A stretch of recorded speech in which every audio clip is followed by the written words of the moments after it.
Hello boys and girls, today we are going to learn how to do either a pinch pot, a coil or slab method, or maybe all of the above. The first thing that you need to do is make sure that you have a plan. My recommendation, let's say you want to do a pinch pot teacup that you can hold in your hand. This is one of my examples that I have not only formed, I put it in the kiln the first time and bisque fired it. That is when you have the clay get hard, just like this, to get painted with a specific type of paint called glaze. The glazing is then after you paint and you put it in the kiln, and then it gets shiny. So clay, I like to say, is a moody material. It doesn't like to be overly handled. So the first thing you need to decide is what you're going to make before you jump into it and put your hands on it. Your hands, you can see Mrs. Stevenson's very clayey hands. Try to go and suck the moisture from the clay.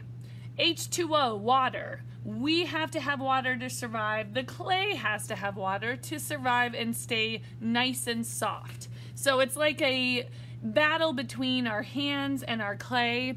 The more you handle the clay, the drier it gets, the more it cracks. It's gonna have some natural cracks, but you don't wanna just roll your clay in your hand and just say hee-ho dum-da-dum-da-dum, because it'll make too much moisture pull from your clay. I think, and I apologize, I'm stepping away for a second. I think I'm gonna just use a Sharpie to do a rough sketch. The first thing I'm going to show you is how to, quote, throw a slab. So I think I'm going to make kind of a cylinder shape. And I don't know, maybe I'll have it come out like this. So as long as I know just roughly what I'm going to do before I put my hands on the clay, always sets yourself up for success. You'll see a big softball-sized ball of clay in your bag that was sent home. You can take and separate it in half. I kind of do this and tear it. It's really important that you don't just hold the clay in your hand and then go, wait, I don't want to do that, and smash it up. That is going to create air pockets, and it's not good. It wants to go out, and when that happens, clay explodes. So let me show you how we're gonna do this. The first thing first, use the meaty part of your hand, and this is for all the students that want to do a slab. You're going to push down and start flattening it. Now, this is important. It's kind of a pull up and fling back to you kind of deal. This is called throwing a slab. You don't throw it at your mom or dad or your brother or your sister or your dog or your cat. You throw it towards yourself, towards this direction. So it's up and then rock back and then to ya. It slowly stretches it out, kind of like a pancake. If it's starting to stretch too much this way, turn it and then now stretch it the opposite direction. This is kind of a harder than it looks. When you start to try this, it might not be the technique that you want to use. But this is also, if you don't have a rolling pin, how artists stretch out their clay. You could find a round tube that would help you to roll the clay out, but it's definitely not necessary. Now, you want to make sure that you're not getting too thin, and you can see the thickness of this is like a nice fluffy pancake. You don't want to go any thinner. If you go too thin, I call it my Goldilocks theory. It'll crack. If you go too thick, it'll explode. So you want to be just right. And your just right is just right. Now I have a wonderful slab that is ready to be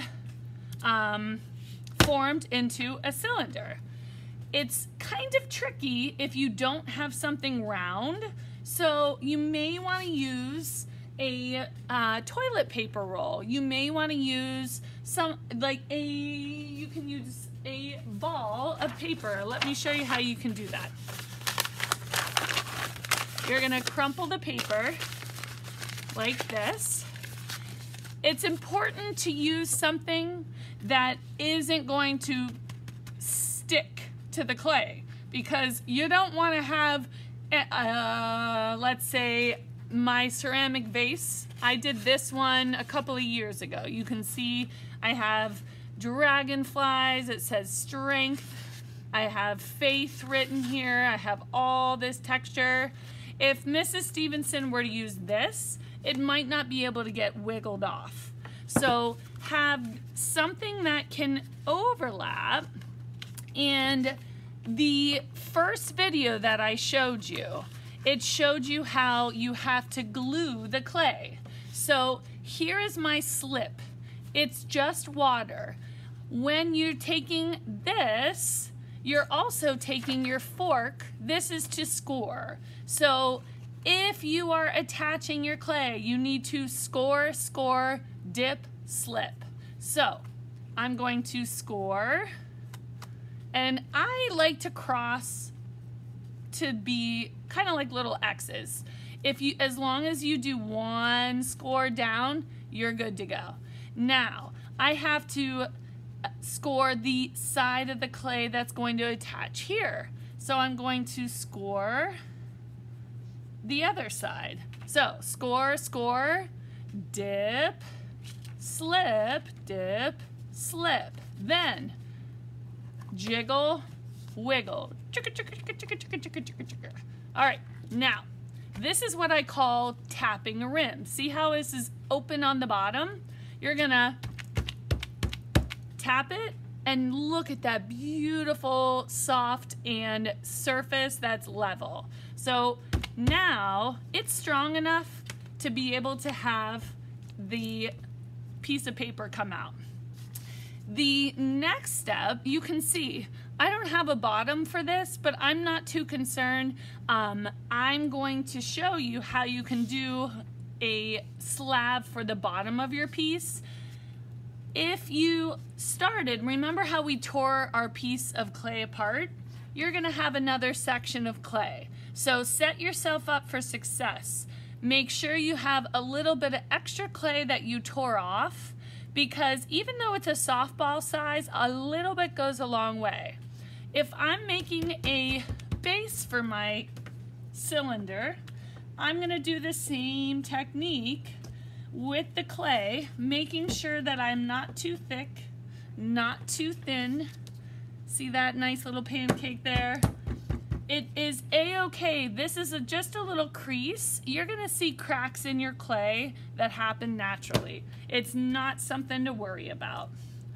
Let's say, oh my goodness, my clay is getting too dry. I'm worried about it cracking. Give it a drink. Dip your tip, smooth. Everything is gentle, gentle, gentle. Make sure you go and gently over the clay crease. All right. Now, how am I gonna attach the bottom of my piece? Let me hear you say, score, score, dip and slip. Score, score, dip and slip. So I'm gonna take my piece. I like to do a little bit of drawing so I know where I'm marking it. You can have a fork drawn around. I like to use popsicle stick. I like to use a toothpick to mark. So I'm going to use my toothpick. You can also use a pencil. Pencils are great tools to draw on your clay, because when you're marking it, all you need is a little tip and then you can see. I didn't push all the way down very hard whatsoever. I don't want to make holes in my clay just yet. Now I have it marked where I need to score. So I'm gonna take my fork, I'm gonna score around the edge of my clay, and then I'm going to score what I'm attaching. So I tapped a nice flat rim so that it'll go here really easily. So I'm gonna score on the bottom of my piece. And then what do I have to do? Dip, slip, dip, slip. Then I jiggle, jiggle, wiggle. So here we go. Jiggle, jiggle, wiggle, wiggle. Woo! And spill my water. It's okay, just make sure that mom and dad have had a place set up for you, anybody at home that is helping so that you don't make a mess anywhere other than where you're supposed to, because it will be a little messy. When you're using your popsicle stick or maybe the back of your fork, you can gently smooth the clay to the bottom. You may also flip it up. And I don't want all this extra around the edge. So what am I gonna do? I'm just gonna take a tool and cut around it. I'm gonna take my popsicle stick. It's really easy. It's kind of like a, if you've ever made sugar cookies with anyone in your family, it's kind of like that. Take it and then put it to the side. Don't ball this clay up yet. You may want to use that to add to your design here. And if we ball it up, we're trapping air again. We don't want to make any air pockets. Now, I am set to use the best tool ever, my finger. I'm gonna take a look at my edges, see these little cracks and creases. Take your finger, dip, then you can smooth it out. Now, when we looked at the first flip chart, we talked about stamping, we talked about texture, we talked about adding details with the clay. Let's say I want to add a coil spiral, and I'm going to add it, let's say right about here. I can take my piece over here, set it to the side a little bit, then I'm going to take this and just tear a piece off. To make your coil, you can roll a nice thin, evenly thick coil or little snake, and notice I'm rolling and making my hand slowly go out like this. If you go too fast and furious, you're gonna break the clay. So you'll notice clay's very forgiving, but you wanna go easy does it, nice and easy.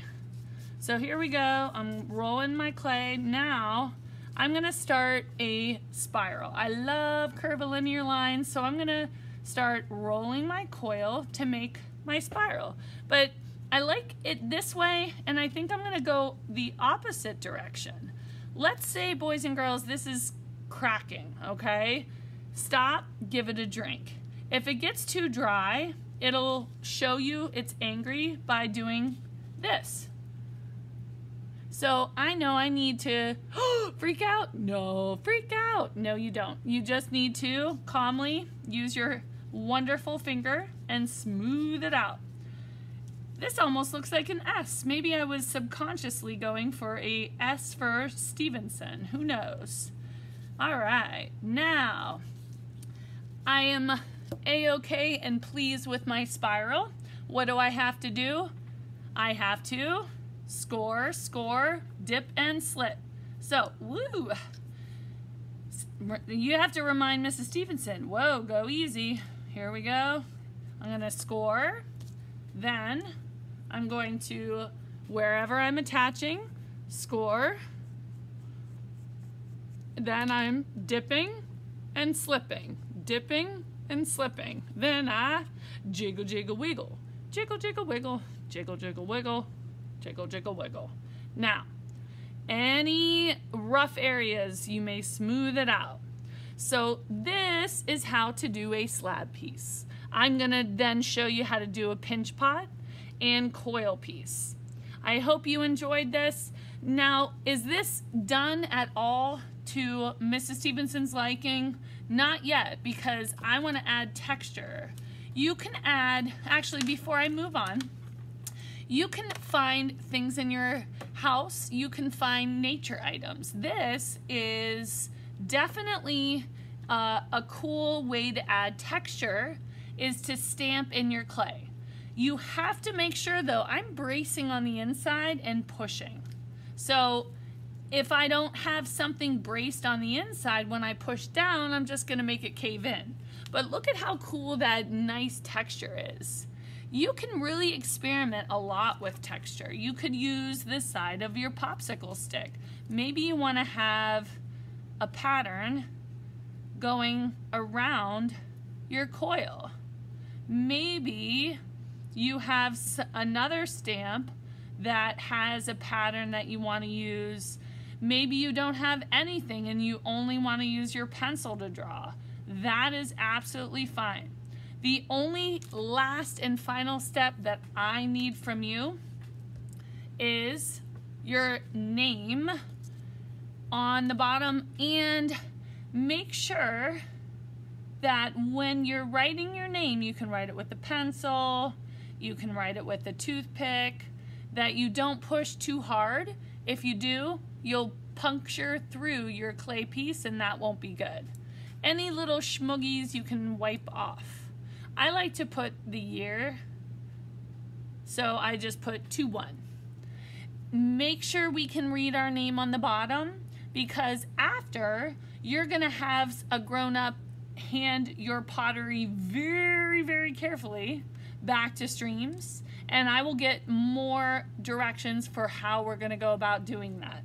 The reason Mrs. Stevenson wanted to hand you your clay right before spring break, it has to dry out really well before I can put it in the oven or kiln at school. All right, thanks so much, and check back for our pinch pot. Bye-bye.